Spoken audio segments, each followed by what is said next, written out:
In this video, I'm going to be showing you on how to install these heated grips on your 2017, the current Gsxr 1000/1000R. Alright, so let me kind of give you a little thing about heated grips. Alright, so the reason I'm installing these heated grips is because I do have winter gloves here. Now the problem with winter gloves is that they're bulky. You know, when you're riding your bike, it's like you can't really feel the controls all that well. So I was like thinking, man, there has to be a better way. So I bought myself some heated winter gloves. Problem with this is that it gets bulky here at the cuff area. And then I have my normal gloves, which are awesome. They feel good. The only problem is that they're only for summer, spring, early fall gloves. So that's the thing where we're at that. So when I came across heated grips, I was like, perfect. Now I could wear these gloves and I could feel the controls compared to these really bulky gloves. So let me go over here and show you over on the bike on, you know, the differences when you're on the bike. All right, so when I'm on the bike over here on the brake side, it's not too bad. There's not too much going on. You know, you got your controls for, start. That's only going to press once. Other than that, down here I have my little four ways, which is only one button, decently to get to it. Other than that, not much going on over here. But the problem is with these big gloves, when you're on the left side, the non-throttle side. So let me show you over there. So when I'm on this side, you can see I have a lot more going on. You know, I got my menus, I got my turn signals, I got a horn, and I got switches for my lights set up, and plus you get your high beam up here. So over here, I can't really feel what I'm doing, and if I want to make a, make my turn, I sometimes press the horn button by accident, so then that freaks me out. And if I'm trying to, do my signals or push my button, you see, I just can't really feel it all that well with these really big, chunky gloves. So that's the problem with these, big kind of heated things. And also, not only that, is that I also have the big bulky battery that goes here in the cuff. So when I'm trying to put my jacket on and both my gloves, it's kind of really hard to, tuck my coat in there so it doesn't, bulk out or stick out like that. Because most of the time it kind of just sticks out and gives me that little pocket of air that shoots in there and makes my hand cold anyway. So that's another minus about having these really big, bulky, heated gloves. Now here are my non-powered heated gloves. These are just regular winter gloves, and it comes with this like little squeegee here to wipe off anything off your visor. And these are a little bit better on the cuff area because it's not so bulky here, but still this part is still bulky. I can when try to feel for the controls. Sometimes I push the wrong button. I don't get the button I want. So that's another minus with these really kind of chunky kind of gloves. Not so much on the throttle side, just mainly all on this side, because obviously there's more of the controls over here on this side. Now let me show you another bigger minus wearing these type of gloves. All right, have my helmet on. Now this is the most biggest minus about wearing winter bulky gloves like this. I cannot feel the controls. Look how tiny these buttons are, and look how fat these fingers are. I can't even really feel what I'm doing here. So if I were to get a phone call, all I'm doing is just pressing around, because I can't really feel where the button is to answer the phone call. So that's another big minus about these bulky ones. So that's this one. Now let me change over to the non-power. Those were the heated power gloves. Now these are the regular. They're not heated. It's just a big bulky winter glove. Same thing. Look how chunky these fingers are. Where to try to, the one thing I probably could maybe feel is the volume button, which is right here. But as far as, trying to, switch a station or, pick up a phone call, I really can't feel the buttons all that well to, do it. So I'm kind of just miscellaneous pressing something until I get the right one, which sometimes makes me end the phone call. So I can't even pick it up. So I just, cancel the phone call. So that's the only other minus thing about these type of gloves. All right, so let's get started with the installation. All right, so let me just kind of give you a rundown of what comes in the packaging. Obviously, you got your throttle side. This one is your non-throttle side. You actually get some end caps, but I'm really surprised that it even comes with end caps. You got some flat ones. These are made out of plastic, and they're just like low-profile ones. But I'm really surprised that they give you these ones. These are actually made out of aluminum, surprisingly. And it's just the end cap that goes on the end of this. It's not a real true slider, because if you were to fall on this will just pop right off your hand grip. You got those pieces. Then you got the controller, which is right here, super slim. That's the only reason I bought this, because I am planning to do another really cool modification to the Gsxr 1000. And so that's why I picked this one, so I could have a little bit more space on the controls department. Then we have our different type of for the throttle cable and the return cable. You have this ones they have for the two setup, which most sport bikes have, which is the double spot or the double thing here. So you got this small one like this, and then you got a more thicker one right here like this. Then it also comes one with only one hole, so like this one, just a one hole, and then a little bit more thicker one for the one hole kind of cable.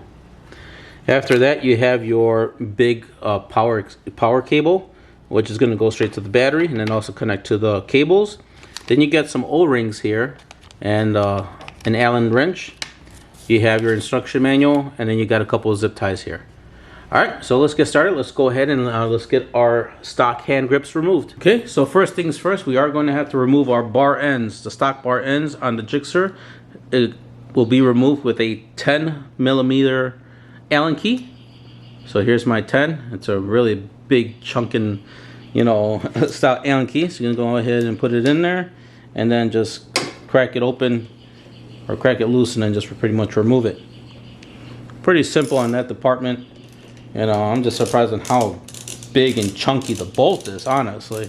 Most of all the ones that I've ever installed were between 6 and 8mm for the screw. This one is ginormous.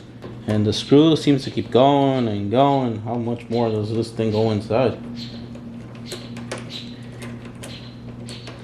Okay, and I'm still unscrewing it. That's crazy. And how long? Oh, well, there we go. Look at how long this bolt is. This is almost the size of my finger.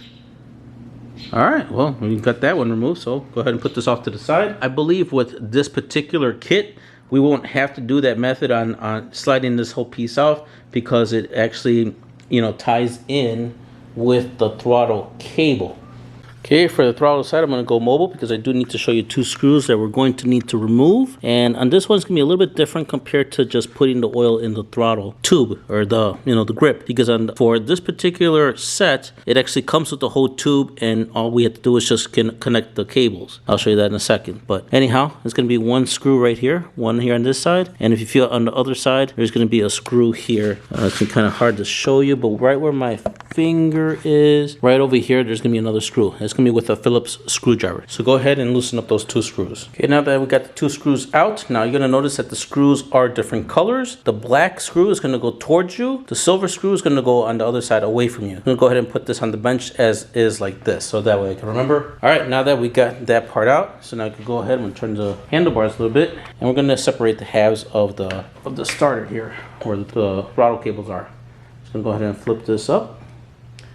Flip it up carefully, because there are a lot of wires in there, and you definitely don't want to mess with those wires. Okay, now that we got that part here, let me go ahead and show you a little bit on the top view and how that looks like on the throttle tube. So here it is on the throttle tube. We've got one cable here and one cable on that side. So when we go ahead to remove it, we're going to go ahead and I'm going to twist it to the left, get the cable, and we're going to pop this guy out.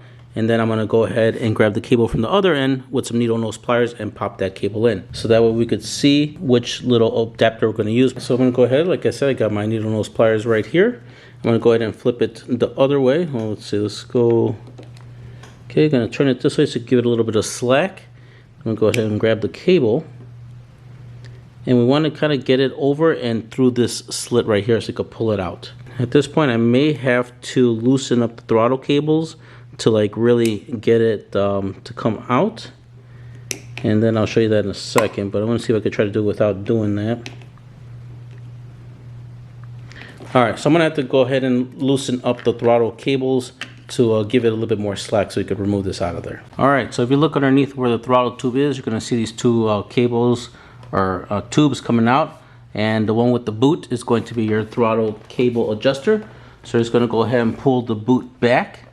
Once you do so, I'll pull it a little bit more further so you guys could see it. And this is also where you would go to adjust your throttle if you notice that your throttle's not giving you the throttle response that you're looking to have. Sorry I didn't pull the boot all the way through, but once you pull it all the way, you're going to see that there's this set screw. So you're just going to turn this the other way, and then this will allow you to turn the throttle in. So we're going to go clockwise, keep on turning this part, and then turning this part clockwise. So keep on doing it until it stops. Once you do that, that's pretty much that the throttle cable is all the way in and it's pretty much loose. And you could see on how super loose it is up here. It's not as tight. So that's gonna allow us, give us the slack that we need to pull the cable out. All right, I'm gonna see if I could try to do this with the camera in my way, but now that we have the throttle cable loose, I'm gonna go ahead and grab it from this end. I'm gonna pull it and you wanna get it through that little slit right there. Okay, there we go. See, now the little thing came out. All right, now that's gonna make the other side a lot more easier. Yeah, probably you can grab with your finger. Yep, just grab with your finger and just pull it right out. All right, so now that we got both ends already loosened out of there, and now pretty much your throttle tube comes out. All right, let's go over to the bench and match up the adapter that we're gonna be using for this part. All right, so now we have our throttle tube here, and these are gonna be the two choices that we have, a thick one and a thin one. All right, so looking at this one, I would say that this one would fit it more. The only thing different is that on this aftermarket one, there's a channel for the cable to go to. On the original one, there is no channel. Also, another difference is going to be the top. You see that the top on the original, it's this little tooth part or this little piece is smaller than the one on this aftermarket one. So I don't think that this one's going to really work. Only problem is that with this other one, I think is going to fit a lot better when putting it on here. The only thing with this one is you could see that this diameter is just on the outside, just a little bit smaller than the original, as you could see. Little step right there. So it's just a tad small, but everything else matches up good. There is no slot for, or no channel for the tube or for the cable to go on, which is here. And then on this part is pretty much about the same. That little piece right there, pretty much almost about the same, I would say. So I think we're going to give this one a try. If this one doesn't work out, I guess we will put this one in and give it a test. But for now, I'm going to go with this one. Okay, to install this piece onto our aftermarket heated grip, you're going to see that there is little teeth on this one all the way around. On this one, the same thing. There's some little teeth in there all the way around. So at this point, I'm just going to put it in like this, and we're just going to go give it a little test fit on the bike. So it's going to be like this for now. And I'm going to go ahead and put it on. We want to make sure that this part is going to be down, not this way or not that way. So once we have it on the bike, we're going to make sure that this is straight, and then I'm going to see on which position this part should be on the bike. So here we are on the bike. I'm going to go ahead and slide the tube through all the way in. All right. Sorry if my whole arm is in the way, but I am kind of making sure that I'm testing everything right. Gonna put this down and through. Okay, so we want to make sure that this part is down as well. I think I got it pretty much right. I think honestly, guys, I think I got it on the dot on the first try. All right, so since everything is looking good, I'm gonna go ahead and press this piece in. So you can see I only put it temporarily on there, but I think I got it really good. So I'm just gonna go ahead and press it in all the way. So now that this part is pressed in all the way, as you can see, all the way down, now I'm going to go ahead and put it back in. Then we're going to put our, let's get our one cable in. It's going to be a little bit hard to, we're going to pretty much get that little cable in, and what we're going to do is we're going to slide that part, the little anchor part. We're going to slide the little anchor part in, get the cable through in, and then it's going to come out through here. Same thing with the other eye. You're going to put the little anchor in, and then slide the cable in through that slot. So I'm going to go ahead and do that. You guys do the same. I would show you guys, but the camera's kind of really in my way to like really make sure that everything's good. All right, once the cables are on there, and it is on there, there's actually a little pin on this, the housing of the controller, and it corresponds with a hole already on the bar. You want to make sure you get that lined up, because if you don't, your whole box is going to be moving like that. So make sure you find the hole. Once you'll find it, because the whole little box will be nice and firm. Okay, now we could go ahead and we could close the box. Now I'm going to go ahead and put our screw. Remember, the black screw goes in the front, the silver screw goes in the back. Okay, now that we got the housing back already closed up, you want to make sure that everything is good. So we're just going to give it a good twist. See that it snaps out pretty good, but we do need to tighten up that throttle cable. So here at the bottom, the same thing we just did before to loosen it. Now we're going to go ahead and tighten it down here. All right, so now we're going to go ahead and we are going to twist this thing counterclockwise and keep on twisting it. You don't want to go too crazy until we feel that it's nice and kind of tight. So you pretty much want to be turning your throttle adjuster until you feel minimal turn here. I would say right about there is fairly nice and tight. As soon as I turn it a little bit, I could already feel the tension on the cable. It's a good snap back. Alright, so I say around there is good. Once you're done in adjusting your throttle cable here, right about there. So you can see how far I have it out. So you're going to go ahead and you're going to turn this set screw. We're going to tighten it right against there. You're going to make sure that it's tight against it, therefore it doesn't have any chance to move around. Once you're done here, you can go ahead and get your boot and slide it over this part. And then same thing with the passenger side, or not the passenger side, but the left side, the non-throttle side. You can go ahead and put your thing in there and then just give it a crack open, and then just go ahead and unscrew this one. I'm sure this is pretty much a long bolt in here as well. And I'm not sure if there's any differences between the throttle side and the non-throttle side, but I'll make sure I'm going to keep them separated. There we go. All right, so that's that one. So I'm going to go ahead and put this on the left side on the bench. So here we are on the non-throttle side, and what I'm going to do is I'm going to get my small, screwdriver. Just going to kind of lift up a lip over here, stick it inside there, and then kind of create a little pocket for me to put my WD-40. Here's the WD-40. Comes with a nice straw, and that will allow me to shoot some oil in there. Okay, go ahead and do that, and then the same thing at the bottom.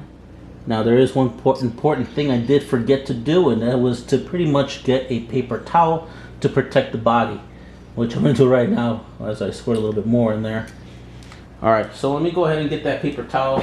Sorry about that part that I kind of forgot to show you, but get a few pieces of paper towel and make sure you put it on the body, because if you so that way in case any of the oil will drip, it will drip right on the paper towel and not on the bearings of your motorcycle.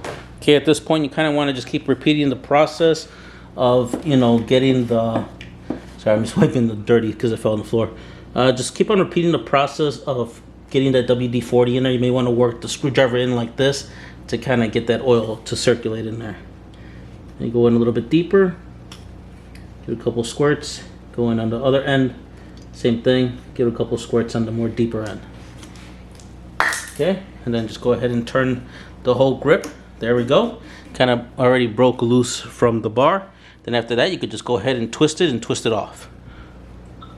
And there we go. Now we have the whole hand grip off. Okay, at this time you want to get a paper towel and you kind of want to clean the area. As you can see, there is a lot of glue from the factory to keep this hand grip on. So I'm just going to go ahead and peel all that off. And there's a lot of it, so I'm going to go ahead and do that. You guys do the same if you happen to have any glue on your hand grips. Now that you have your bar already nice and clean and smooth, now we're going to go ahead and install our two pieces to this part. Now first is going to be the controller that's going to slide in. The next is going to be your hand grip. Now before we do that, there is two set screws on the bottom of these. So if I were to flip them over, you can see the two set screws right there. Now I'm going to go ahead and remove these two set screws and put a little bit of thread lock, and then I'll reinstall them. And that's what you want to do the same as well. Now this is the thread lock that I'm using. It's a blue thread lock. So just put a little bit on each of those set screws. Alright, for me, myself, I had to remove the extra 3 buttons I had over here, which is my bracket for being able to turn off and on my lights. For you, you may not have that. Alright, so I'm going to go ahead and install the controller. Slide it in through. Now you want to put the controller pretty much, it's kind of almost the same level as your horn. Hopefully I don't get too confused on pressing either or. Or if you want to put it more higher, you could put it more lower. Totally up to you on how you want to set your controller. So once you do that, you go ahead and use the included Allen wrench and go ahead and tighten down the little set screw, which is located at the bottom. Alright, so I already installed it and already put the screw on. Now I decided to put my button just a little bit above the horn and just below the turn signal. So it's kind of in between. So I know when I have my hand on it, if I had my gloves on, I could just feel in between here and I know I'm pressing the right button. And so far it's feeling really nice. Alright, so now we're going to go ahead and install the hand grip. It's pretty much the same process. And it's totally up to you if you want to use a little bit of glue to put the hand grip on. You don't have to, because the set screw actually does a really good job of holding the hand grip in place and tightly. But totally up to you if you guys want to put a little bit of glue on the grip. I'm not going to do it. I'm going to go ahead and give it a good test out in the real world. And if I do need to put some glue later on, I could always slide this out and put a little bit of glue and undo the set screw. So I'm going to go ahead and slide this in.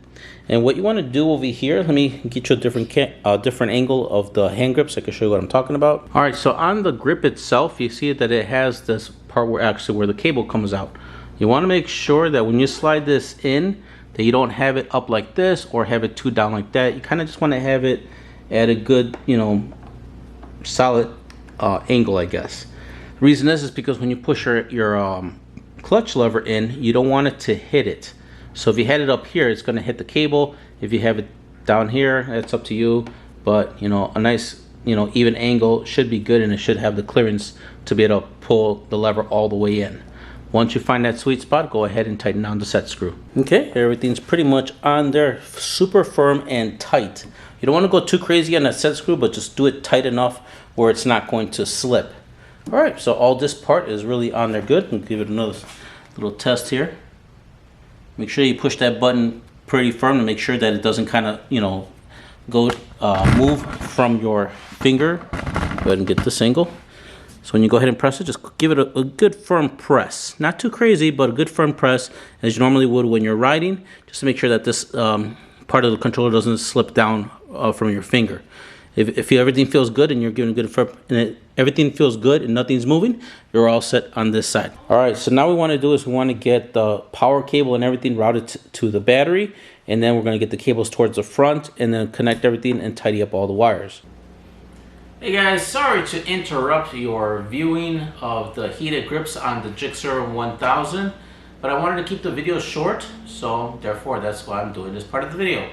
Well guys, hopefully you guys are enjoying this type of content, and if you are, please smash the like button, and just stay tuned to the next portion of this video.